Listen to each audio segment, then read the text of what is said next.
എടാ സണ്ണിയെ അച്ചായനെ ചേട്ടത്തി വന്നടാ.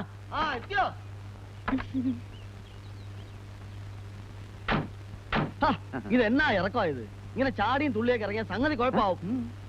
എന്തോന്ന് കുഴപ്പം? അല്ല പിന്നെ ചേട്ടത്തിയാർക്ക് എന്തോ വിശേഷം ഉണ്ടെന്നോ ഞങ്ങളൊക്കെ ഉപ്പാപ്പന്മാരാകാൻ പോകുന്നു പറയുന്നത് കേട്ടു. എന്നാര് പറഞ്ഞു കേട്ടു? അയ്യോ അപ്പൊ ഒന്നും ഇല്ലയോ? ഉണ്ട്. 2 ആനമുട്ട. പോയി മുണ്ടെടുത്തുള്ള.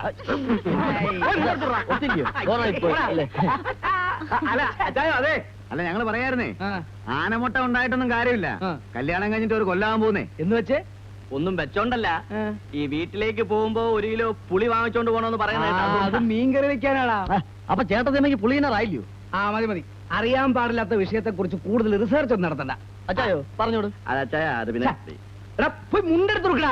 പോയി കൊടുക്കടാ. പോടാ. ഇത് എന്നെ ഏർപ്പാടാ. പോടാ. ഇത് എവിടുത്തെ ഏർപ്പാടാ? നിങ്ങൾ പോയി ആ പുളിയും ആ കൊടയും ബാഗ് കൊടുത്തോണ്ട് വാ. അപ്പഴാ പുളി അത് ഉമ്മച്ചൻ തീർത്തോളൂ. തീർക്കൂ. എപ്പടി നമ്മ കിടപ്പ് മുറി? കൊള്ളാം. ഈ മുറിക്ക് നല്ല തണുപ്പ് തോന്നുന്നുണ്ടല്ലോ. ചുമ്മാതല്ല അവന്മാര് തണുപ്പുള്ള മുറി നമുക്ക് തന്നത്. ഇവിടെ വെച്ച് എന്തെങ്കിലും സംഭവിച്ചോട്ടെ എന്ന് കരുതിയ. പിന്നെ നേർച്ച നേരാനും ഉരുളി കമത്താനും ഇനി എനിക്ക് സമയമില്ല. അവന്മാര് പോവാൻ പറ. മനുഷ്യനെ കിടത്താൻ അവന്മാര് പോയി. നീ വാ.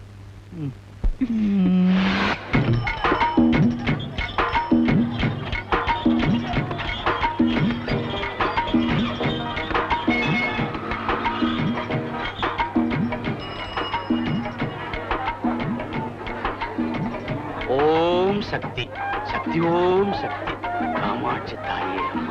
Ladies and gentlemen, இந்த மார்க்கெட்டில் முதலாக வியாபாரம் செய்த முருகராஜ கவுண்டர் ஐயாவுடைய காய்கறிகளுக்கு கேரண்டி, 3 தர கேரண்டி. இந்த வெள்ளை சமைச்ச வெள்ளை எல்லாம் ஃப்ரெஷ் வெஜிடபிள்ஸ். தாய்மார்களே, தங்கச்சிமார்களே, வாருங்கள் வாருங்கள். எல்லா பச்சைக்கறி தோட்டத்தில் இருந்தும் நேரிட்டு கொண்டு வந்த இந்த காய்கறிகளை வாங்கி சமைச்சு பெருமக்களை நாட்டில் வாங்கோ வாங்கோ வாங்கோ. பழுத்ததும் பச்சையுமான எல்லா விதமான காய்கறிகளும் இங்க கிடைக்கும். இந்த 2 கையிலே காய் இருந்தால் ஜிப்பிலே போக வேண்டாம். பொருமக்களை நாட்டில் வாங்கோ வாங்கோ வாங்கோ. பழுத்ததும் பச்சையுமான எல்லா விதமான காய்கறிகளும் இங்க கிடைக்கும். வாங்கோ பொருமக்களை நாட்டில்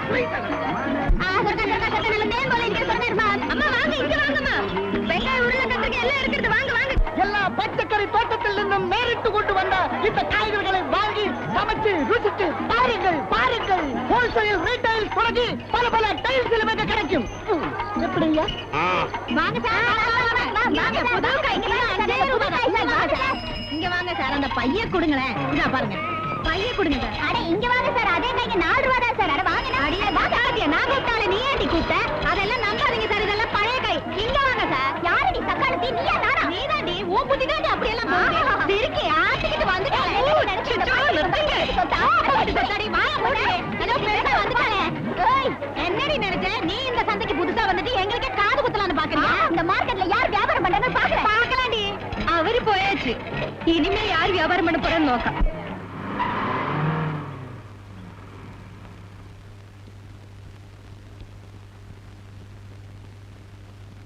കേസിന് വിധി എന്തായിപ്പച്ചാ?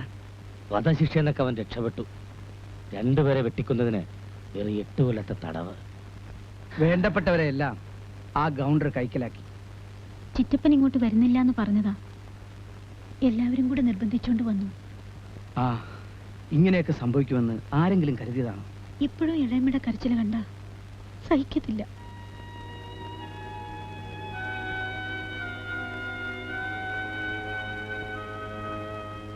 മോളിക്കുട്ടി, നീ പോയി കുടിക്കാൻ എന്തെങ്കിലും എടുക്കും.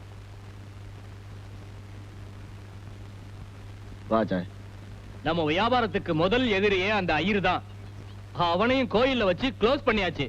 2வது எதிரி கேரளால இருந்து வந்திருக்கிற தொம்பிச்சனும் அவன் பசங்களும். அவங்க வந்ததுல இருந்து நம்ம வியாபாரம் ரொம்ப டல்லாயி போச்சு. அவங்க இங்க இருந்து துரத்துறேன்னா நம்ம மார்க்கெட்டும் அவங்க மார்க்கெட் ஆயிடும். பொள்ளாச்சி மார்க்கெட்ல இந்த முருகராஜ கவுண்டரை எதிர்த்து ஒருத்தன் வாழ்ந்துட முடியுமா? ஆமா, அது எப்படி முடியும்? அவங்க மொத்த பேரையும் அழிக்கிறதுக்கு நான் ஒரு சின்ன ரூட் போட்டு வச்சிருக்கிறேன். அது என்னப்பா அந்த சின்ன ரூட்டு? அட ரூட் என்னங்க ரூட்? பெரியவர் நினைச்சா பெரிய ரோட்டையே போட்டுவாரு. அப்படி சொல்றா. முதல்ல சின்ன மீனை போட்டு பெரிய மீனை பிடிக்க பார்க்கலாம். എടാ ആന്റി ഇന്നും കണ്ടില്ലല്ലോ. വേവിച്ചെന്റെ ആണ്ടിന് പോലും അവൾ എത്തിയില്ല. അല്ല പച്ചാ, അൽഫോൻസ് ആന്റിക്ക് നമ്മളയച്ച ടെലഗ്രാം കിട്ടി കാണത്തില്ലായിരിക്കും. ഗോവൻ നായണ്ടേ ഡാനി ചാനും കൂട്ടി വരുമായിരിക്കും. ആണോ? എടാ മക്കളെ, നിങ്ങൾ ഓരോന്ന് കഴിച്ചോടാ. വേണ്ട പച്ചാ, സോഡ ഉണ്ട്. പോണോ അവിടുന്ന് കോപ്പ.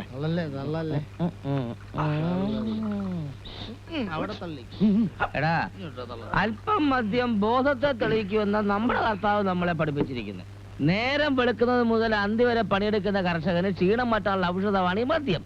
പണ്ടിതിനെ നമ്മൾ വീഞ്ഞെന്ന് പേരിട്ട്, പിന്നെ കൊട്ടുപടിയെന്നും നിലം തപ്പിയെന്നും പേരിട്ട് ഇട്ട് ഇട്ട് ബ്രാൻഡിന്ന് വരെയായി. മക്കൾ ഓരോന്ന് കഴിച്ചോ. പണ്ട് നിന്റെ കോൺട്രാക്ട് ആയിരുന്നപ്പം കുര്യാക്കോസിലായിരുന്നു. കയായിലെ കല്യാണം നടന്നു മുതൽ ഇപ്പൊ ഗോതിരുത്തുകാരും വൈപ്പിൻകരക്കാരും പതിച്ചെടുത്തിരിക്കല്ലേ? മക്കള് കഴിക്കടാ. മദ്യപാനം ഒരു ദുശീലമാണ് അപ്പച്ച. ഇത്രയും കാലം അപ്പച്ചൻ ഞങ്ങളെ നല്ല കുട്ടികളായിട്ടല്ലേ വളർത്തിക്കൊണ്ട് വന്നത്. കൊച്ചവരെ തന്തയിലാഴിക പറയരുത് കേട്ടോ. നീയൊക്കെ എന്നെ വെട്ടിച്ച് ഓരോ സ്മാള് ചാമ്പുന്നത് ഞാൻ കണ്ടോണ്ടിരിക്കുക. ആര് എപ്പോ? എടുത്ത് അലക്ക് ഞാൻ. എടാ, നിനക്ക് 2 വയസ്സുള്ളപ്പോ മക്കളെ, ഇവര് 2 വയസ്സുള്ളപ്പോ സ്മാള് വേണോന്നും പറഞ്ഞ് വഴക്കുണ്ടാക്കിയ കഴിവുറവനെ ഇവൻ. അല്ല എന്ന് പറഞ്ഞാ ഞാനത് കൊച്ചല്ലായിരുന്നു അപ്പച്ച. തന്തയില്ല. തറക്കണ്ട സൻസായിരുന്ന അപ്പച്ച അവൻ നമ്മളെ ചതിച്ചപ്പച്ച. എന്നടാ മക്കളെ? ആ ഗൗണ്ടർ നമുക്കിട്ട് പാര വെച്ച്. നമ്മള് നാഗപട്ടണത്തിന് അയച്ച ചരക്കെല്ലാം ആ ചെട്ടിയാര് തിരിച്ചയച്ച്. എന്നതാ കാര്യം? ആ അയച്ച ചരക്കിനൊന്നും ക്വാളിറ്റി ഇല്ലെന്ന്, എല്ലാം ചീഞ്ഞതും വാടിയതുമാണ്. എന്ന് പറഞ്ഞാ തോട്ടത്തിൽ നിന്ന് നേരിട്ട് പറഞ്ഞ് അങ്ങോട്ടല്ലേ അയച്ചത്. അതെ. പിന്നെ എന്നാ കുഴപ്പം പറയാനാ? ആ തന്നെയുമല്ല, ചെട്ടിയാർക്ക് നമ്മൾ ആദ്യമായിട്ടല്ലോ ചരക്ക് അയക്കുന്നത്. ഇതാ ഗൗണ്ടറുടെ പണിയാ. ചെട്ടിയാരെ ഗൗണ്ടർ ശരിക്കും പിടിച്ചു കാണും. അവൻ സ്വന്തം കറക്റ്റ്. എടാ, നിനക്ക് ചെട്ടിയാരെ വിളിച്ചൊന്ന് ചോദിക്കാൻ മേലായിരുന്നോ? അതിന് അയാളെ ഫോണിൽ വിളിച്ചിട്ടൊന്ന് കിട്ടണ്ടേ? അല്ല ചായോ, നമുക്ക് നാളെ തന്നെ പോയി ആ ചെട്ടിയാർക്ക് രണ്ടു കൊടുത്താലോ? ആ അത് ശരിയാ. അയ്യോ, അവൻ തുടങ്ങി വെച്ച് കീറും ഞാൻ. അവൻ കാര്യം മുമ്പ് കൊടുക്കാൻ തുടങ്ങി. എടാ, അവൻ നമ്മുടെ ഒന്നാം തരം ഒരു കസ്റ്റമറാ. മക്കളെ, നിങ്ങൾ ആരെങ്കിലും നാളെ നാഗപട്ടണം വരെ പോയി ഒന്ന് തിരക്കിയിട്ട് വാ. പോകുവാ. എന്നാത്തിനാച്ചാ ഇങ്ങോട്ട് കയറി? നമുക്ക് ആ രാജലിംഗം മുതലാളി കണ്ടേച്ചു. ഈ തോട്ടം മൊത്തം ആയതാണോ? ഓ, നല്ല പരന്ന് കിടക്കാണല്ലോ ചായ. வணக்கம் ஐயா. வணக்கம். முதலாளி இல்லையா? இல்ல, முதலாளி சாயங்காலம் தான் வரும். ஓ அப்படியா? முதலாளி ஒரு வார்த்தை சொல்லுங்க. முந்திரி லேலத்தை குறித்து பேசுறதுக்கு பொள்ளாச்சியிருந்து தொம்பிச்சம் பசங்க வந்திருந்தது. சரிங்க. എന്നാ വൈകിട്ട് വരെ പോ. എന്നാ ഞങ്ങൾ വരട്ടെ. അപ്പോ നിങ്ങൾ മലയാളികളാണോ? അതെ. ഞാനും മലയാളിയാണ് സാർ. സ്വന്തം നാട് പാലക്കാടാണ്. 15 വർഷമായി ഇവിടെ വന്നിട്ട്. ശരി, മുതലാളി വരുമ്പോൾ പറയാൻ മറക്കണ്ട. ശരി സാർ. പോവാം. പോവാം. എന്നാ പറ്റി? ഭയങ്കര വയറുവേദന? കാലത്തെ മുട്ട കഴിച്ചപ്പോ തുടങ്ങിയതാ. ചീമുട്ടായിരുന്നു ഒരു സംശയം. വയറുവേദനയ്ക്ക് ഒരു ഒറ്റമൂല്യമുണ്ട്. ഞാൻ ഇപ്പൊ ഉണ്ടാക്കി തരാം. മോളെ, വയറ്റുവലികൾ മരുന്ന് പറിച്ചിട്ട് വാ. சரிங்கப்பா. ഇച്ചായം വിട്ടോ. ഞാൻ മരുന്ന് കഴിച്ച് കുറച്ച് റെസ്റ്റ് എടുത്ത് ഒരു ടാക്സി പിടിച്ച വീട്ടിൽ വന്നാൽ. അതിന്റെ പൈസ കണ്ടല്ലോ. ആവശ്യം ഒരു വീട്ടിലേക്ക് പോകാം സാർ. ഒന്ന് പിടിച്ചു. അയ്യോ, പല വയറ്റുവേദനയും വന്നിട്ടുണ്ട്, പക്ഷെ ഇങ്ങനെ ഒരു വയറ്റുവേദന ആദ്യമായിട്ടാ. ഇരിക്കും സാർ. ഇരിക്കാം.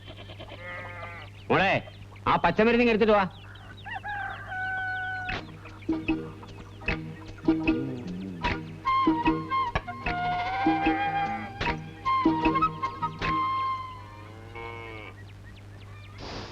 ഇതൊരു പ്രാവശ്യം കഴിച്ചാൽ മതി, വയറുവേദന വേഗം മാറും. ഇപ്പൊ കുറച്ച് കുറവുണ്ട്, ഇനി മരുന്ന് വേണമെന്നില്ല. എന്നാലും ഇത് കുറച്ചെങ്കിലും കഴിക്കുന്നത് നല്ലതാ. വേണ്ട, ഇതിന്റെ മണം അങ്ങോട്ട് അടിച്ചപ്പോഴേ വയറ്റുവേദന എങ്ങോട്ട് പോയെന്ന് അറിയാൻ വയ്യ. ഇനി വയറുവേദന വന്നാ കഴിക്കാം. എന്നതാ അമ്മാവന്റെ പേര്? വേലായുധൻ. നല്ല പേര്. അമ്മാവൻ തനിച്ചുള്ളോ? അല്ല, മോളും കൂടെ ഉണ്ട്. ശരി. മുതലാളി വിശ്രമിക്കും. ഞാൻ തോട്ടം വരെ ഒന്ന് പോയിട്ട് വരാം. മരുന്ന് ഇവിടെ വയ്ക്കുന്നു. ആയിക്കോട്ടെ. വയറുവേദന വന്നാ കഴിച്ചോണം. ഓ, മോളെ, ഞാൻ തോട്ടത്തിലേക്ക് പോവാ.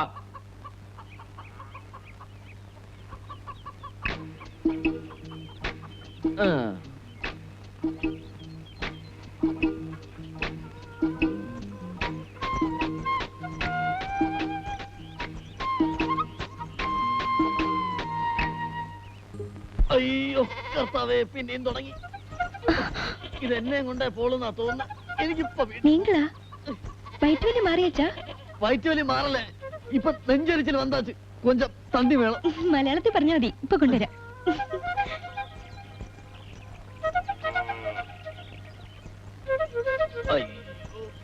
കർത്താവേ രക്ഷിക്കണേ. അയ്യോ വെള്ളം.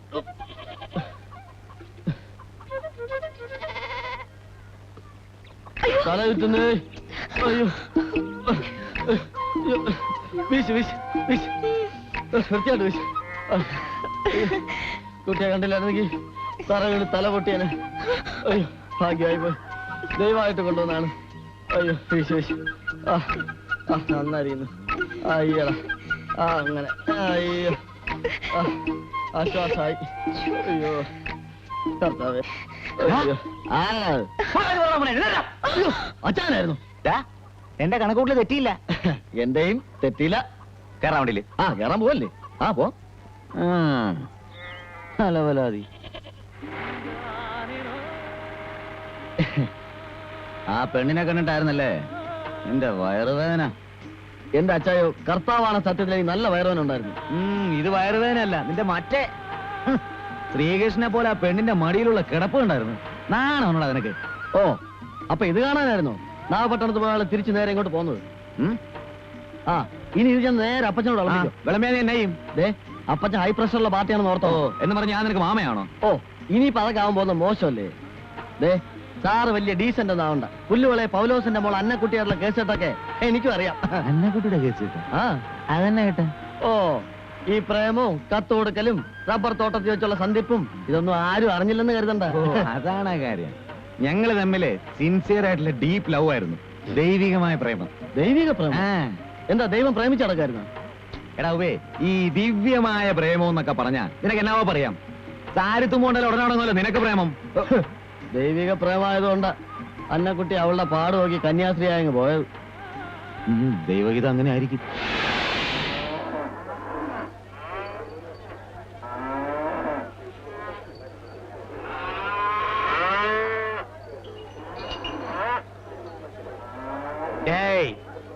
இன்னைக்கு மாட்டு சந்தையில இருந்து ஒரு மாடு கூட வெளியே போக கூடாது. ஏன் தெரியுமா? ரம்ஜான் பண்டிகையும் ஈஸ்டர் பண்டிகையும் ஒன்னா வருது. நம்மளை நம்பி இருக்கிற கேரளா கஸ்டமர்ஸ்க்கு மொத்த மாடும் போய் சேர்ந்தாகணும். இல்லன்னா நம்ம கஸ்டமர்ஸ் எல்லாம் ஆந்திரா போயிடுவாங்க. நம்ம எங்கேயாவது போக வேண்டியதுதான். நீங்க கவலைப்படாதீங்கப்பா. இந்த சந்தைக்குள்ள மாடு வாங்குறதுக்குன்னு ஒரு ஈக்காக கூட உள்ள நுழைய முடியாது. அந்த அளவுக்கு நான் பண்ணி வச்சிருக்கேன். சாபாஷ். சின்ன கவுண்டன்னா சின்ன கவுண்டன் தான். ஏன் புள்ளையாச்சே.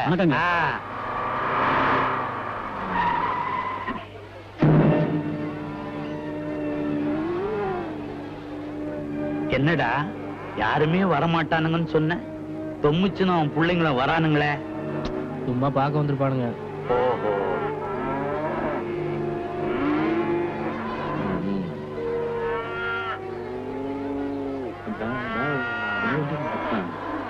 പെട്ടരുത് പെട്ടരുതെന്ന് ഇവനെ അറിഞ്ഞിരുന്നു. இது ஓங்காலையா? அவங்க பல்லு காமிக்கடா, நல்லா காமிக்கடா. எனக்கு என்னமோ சந்தேகமா இருக்கு. தொம்முச்சுன்னு அவன் பசங்களும் சந்தையில நம்ம கிட்ட போட்டி போட வந்திருக்கிறானுங்க. இப்போ ஏலத்தை ஆரம்பிக்க போறேன். முதலா மாட்டுப்பட்டியில இருந்து அழைச்சிட்டு வந்த மாட்டுப்பட்டி துரசாமியோட 500 மாடுகளை ஏலம் விட போறேன். 50,000 ரூபாய். 75,000 ரூபாய். 75,000 ரூபாய். 1 லட்சம். 1 லட்சம். 1 லட்சம் ரூபாய். 1 லட்சம் ரூபாய். 1,25,000 ரூபாய். 1,25,000 ரூபாய். 1,50,000 രൂപ. 1,50,000 ரூபாய். 1,75,000 ரூபாய். 1,75,000 ரூபாய். ഇനി നീ വിളി. 2 ലക്ഷം. 2 ലക്ഷം. ஏண்டா பரதேசி பசங்களா, இங்க வந்து என்கிட்ட போட்டி போடுறீங்களா? എടോ കൗണ്ടറേ, ഞാൻ പരദേശിയാ, സമ്മതിച്ചു. നീയും പരദേശിയാണേ. നിന്റെ ഊര് പൊള്ളാച്ചിയല്ലോ, ആണോ? അല്ല. എടോ നീയും വെളിനാട്ടുകാരൻ താനേ. അന്ത ഉനക്ക് എന്നെ പരദേശിന് കൂപ്പിട என்ன അവകാശം சொல்லு. வேணும்னா ஒரு மைக்கு தரேன், அதை வச்சுக்கிட்டு ஊரெல்லாம் போய் சொல்லு நான் இந்த ஊர் ஆள் இல்ல, வெளியூர் ஆளுன்னு. டேய், நான் ரோட்ல பொறுக்கியா இருந்து ரவுடியா இருந்து அப்புறமா தான் இந்த லெவலுக்கு வந்தேன். என்ன வெறுப்பேத்தின മറുപടിയും ഞാൻ റൗഡി ആയിടുവേൻ. ജാഗ്രത. എടോ കൗണ്ടറേ, ഞാൻ നല്ല തറവാട്ടിൽ ജനിച്ചു വളർന്ന് ജീവിക്കാൻ വേണ്ടി ഈ ചന്ത വന്ന് സകല അനുഗ്രഹം പഠിച്ചിട്ടാ നിൽക്കുന്നത്. ഓ തോന്നും ജ്ഞാപകം വെച്ചോ.